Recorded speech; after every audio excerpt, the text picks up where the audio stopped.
Hello everyone. आज हम discuss करेंगे अबाउट यूनिवर्सल इंडिकेटर। देखिए, ये डिस्क्रिप्टिव एक टॉपिक है। इसके अंदर सिर्फ एक्सपेरिमेंटल एनालिसिस हमें करना है। Universal indicator. अब देखिए, हमारे पास नॉर्मल इंडिकेटर्स तो थे, जैसे फिनोप्थेलिन हो गया, लिटमस हो गया, ये सारी चीजें तो हमारे पास थी। लेकिन इन जैसे कि मैं बात करूं, जैसे आपको बताया फिनोप्थेलिन, इसका स्पेलिंग याद रखा करो, बहुत लोग मिस्टेक करते हैं।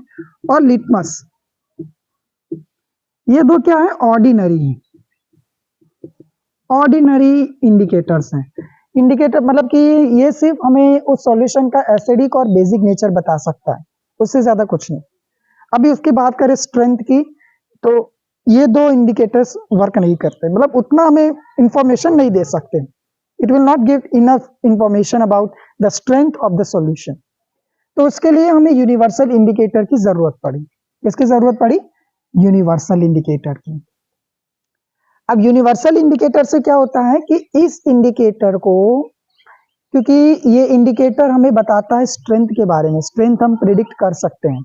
जैसे हमारे पास पीएच पेपर होता है, नॉर्मल पीएच पेपर के अंदर कोई चीज उतनी मतलब दिया नहीं होता, क्योंकि उसके अंदर सिर्फ वो पीएच पेपर के जरिए हम बस नॉर्मल चीज पता लगा सकते हैं, नेचर से पता लगा सकते हैं।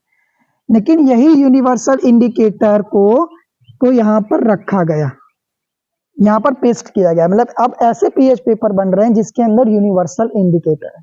यूनिवर्सल यानी यूनिवर्स के अंदर जितने भी इंडिकेटर्स हैं वो सारे कंपोजिशन इसमें बना हुआ रहता है, इसी पीएच पेपर के ऊपर। ठीक है, ये आपका पीएच पेपर है, ठीक है, और ये आपका यूनिवर्सल इंडिकेटर है जो इसके ऊपर फिट किया रहता है, मतलब कहता है ना कि जिसको इसके अंदर पेस्ट किया हुआ रहता है। अभी मान लो कि मेरे पास कोई सॉल्यूशन है, ठीक है, वो सॉल्यूशन मैं यहाँ पर एक ड्रॉप इसके ऊपर डाल रहा हूं। अब जहां मान लो कि इस सॉल्यूशन को एक ड्रॉप डालने पे इस पीएच पेपर पे क्या असर होगा? यहाँ पर वो शेड दिखाएगा, एक कलर शेड दिखाएगा, डार्क लाइट जैसे भी हो। वो कलर शेड से हम किसके साथ मैच करेंगे आगे? पीएच चार्ट से, पीएच कलर चार्ट। ठीक है, एक चार्ट होता है पीएच कलर चार्ट, उसके अंदर हम चेक करेंगे। ठीक है, यूनिवर्सल इंडिकेटर की जरूरत इसीलिए पड़ी क्योंकि हमको स्ट्रेंथ मिल नहीं रही थी, इसलिए हम यूनिवर्सल इंडिकेटर्स का यूज करने लगे ताकि हमें स्ट्रेंथ पता चले सॉल्यूशन की। ठीक है, स्ट्रेंथ प्रिडिक्ट कर सके। अब ये यूनिवर्सल इंडिकेटर जो है वो पीएच पेपर के ऊपर रखा गया। ठीक है, एक बार चेक कर लेते हैं, माइक चल रहा है। ठीक है, यूनिवर्सल इंडिकेटर को इस पीएच पेपर पे रखा गया, बाद में चेक किया गया, एक सॉल्यूशन डाला गया, एक ड्रॉप डाला गया किसी भी सॉल्यूशन का, हमें नहीं पता कि वो एसिडिक है या बेसिक है। ठीक है, वो सॉल्यूशन डाला गया।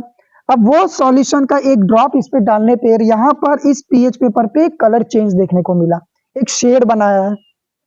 ठीक है, एक शेड बनाता है, डार्क या लाइट, वो जैसा उसकी स्ट्रेंथ होती है उस हिसाब से वो शेड बनाता है सॉल्यूशन इस पीएच पेपर के ऊपर। अब इस पीएच पेपर के ऊपर जो शेड बनाया, ये शेड देख के हम ये शेड को किसके साथ कंपेयर करेंगे? पीएच पेपर का जो कलर चार्ट होता है, कलर चार्ट मतलब कि उस चार्ट के अंदर सारी चीजें दी होती है कि इतना कलर, इतना शेड डार्क दिखा रहा है तो ये उसका प्रिडिक्ट कर सकते हैं, लाइट इतना दिखा रहा है तो ये उसकी वैल्यू मतलब नेचर हो सकता है, इतनी उसकी स्ट्रेंथ हो सकती है। ठीक है, और उस कलर्स के अकॉर्डिंग हम पीएच स्केल के अंदर देखने लगे। ठीक है, क्योंकि जो कलर चार्ट है उसके अंदर कलर के साथ साथ उसकी वैल्यूज भी डिस्क्राइब रहती थी कि इतनी वैल्यू तक ये सॉल्यूशन की कंडीशन है।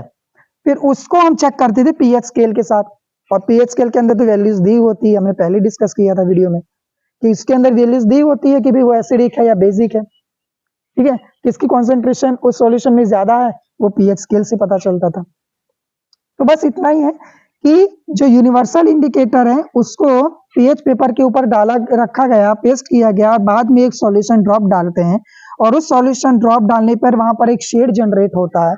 उस शेड को हम, जो चार्ट होता है, ठीक है, वहां पर ये प्रैक्टिकल एनालिसिस है, चार्ट होता है, उस चार्ट के अंदर अब कंपेयर करता है कि ये शेड है तो क्या उसका, कितनी उसकी स्ट्रेंथ हम प्रिडिक्ट कर सकते हैं।